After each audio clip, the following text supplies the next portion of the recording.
নারীর শত্রু নারী, এক নারীর দ্বারা প্রতারিত আর এক নারী। ঘটনাটি কলকাতার শহরের ঘটনা। রেজিস্ট্রি করে কলকাতার শহরের বুকে কমল দাসের থেকে একটি ফ্ল্যাট কিনেছিলেন রুমা দাস। সেই ফ্ল্যাট এখন ব্যবহার করছে অন্য কেউ, আর যে কারণেই আইনের দ্বারস্থ হয়েছেন তিনি। সেই ফ্ল্যাট নিয়ে মামলা চলছিল। এমন পরিস্থিতিতে তিনি দ্বারস্থ আইনজীবী দেবরাজ মল্লিকের। এখন তিনি চান এই ঘটনার সঙ্গে যারা যুক্ত তারা শাস্তি পাক।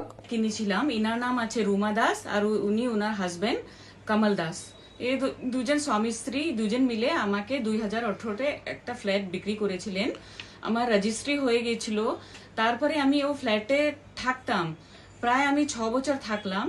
একদিন আমি বাড়িতে ছিলাম না, আমি বাইরে ছিলাম। হঠাৎ করে একজন লোক অ্যাডভোকেট আমাকে ফোন করেন। উনি বলেন যে আপনি কোথায় আছেন? আমি বললাম আমি বাইরে আছি। তো উনি বললেন যে আপনি আসুন, আপনার জিনিসপত্র আমরা সব বের করে রেখে দিচ্ছি, তালা ভেঙে আপনি আপনার জিনিসপত্রটা নিয়ে চলে যান। আমি বললাম কেন, কি হয়েছে?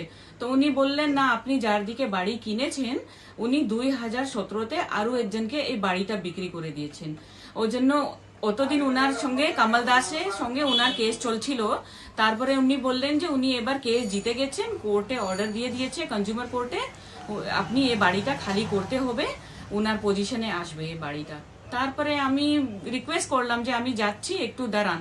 উনি কিন্তু দাঁড়ালেন না, আমার তালা ভেঙে সব জিনিসপত্র বের রেখে দিলেন। তো আমি একটু ন্যায় চাইছি যে কি করলে ভালো হবে। আমি তো কিচ্ছু বুঝতেও পারছি না যে কি করা যায়, কি করলে ভালো হবে, আমি কিচ্ছু বুঝতে পারছি না। আপনারা এই মুহূর্তে বলবো না, কাগজটা বলবে। এবার পজেশন লেটারটা দেখাই। কে দিচ্ছেন? রুমা দাস। এবার উনি 5 বছর থাকলেন, হঠাৎ করে জানতে পারলেন যে ওই জায়গাটা বা ওই ফ্ল্যাটটা ওনার নয়। একজন Rabindra Patnaik, what ever it is maybe, তিনি কমল দাস বলে একজন ভদ্রলোকের সাথে মামলা করছিলেন, যিনি নাকি রুমা দাস এই ভদ্রমহিলার স্বামী। তো পরবর্তী সময়তে তার নামেতে মামলার অর্ডার আসে, ক্রেতা সুরক্ষা আদালত বা কনজিউমারে মামলা হয়, যে সেখানেও নাকি এই কমল দাস বাবু রবীন্দ্রনাথ বাবুকে চিট করেছিলেন। তো সেইখানেতে রবীন্দ্রনাথ বাবু চিট করা হওয়ার পর তিনি মামলা করে এক্সিকিউশন করলেন। এক্সিকিউশনের অর্ডারে লেখা থাকলো কি, অর্ডারটা একটু দেখাই, 28/3/2023। অবশ্যই অর্ডারে একটা জায়গাতে পরিষ্কারভাবে লেখা রয়েছে, direction to break open the padlock of the key if needed. খুব ভালো কথা। কিন্তু যখন ওনাদের অনুপস্থিতিতে ওনাদেরকে না জানিয়ে শুধুমাত্র একটি ফোন, ওনাদেরকে সরে যাওয়ার সুযোগ না দিয়ে 6 জুন 2023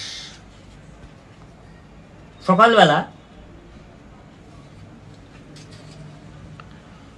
কোর্টের অর্ডারকে এক্সিকিউট করার জন্য স্থানীয় পুলিশ, মানে স্থানীয় থানার পুলিশ, লোকাল থানার পুলিশ সহ রবীন্দ্রনাথ পট্টনায়ক মহাশয়ের লোকজন এসে চড়াও হন। অর্ডারের কোথাও কি বলা আছে যে আমি ভায়োলেন্স করব?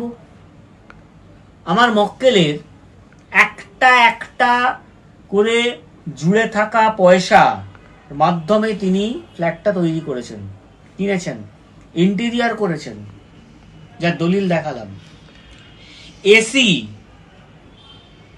সহ অন্যান্য ইলেকট্রনিক গুডস, সেগুলোকে অত্যন্ত কদর্যতা এবং অত্যন্ত নৃশংসতার সাথে তুলে শুধু ফেলে দিতে বাকি রেখেছেন, রাস্তাতে নামিয়ে দেওয়া হয়েছিল। মানুষকে তো অন্তত একটা ব্যুরো রিপোর্ট PB নিউজ।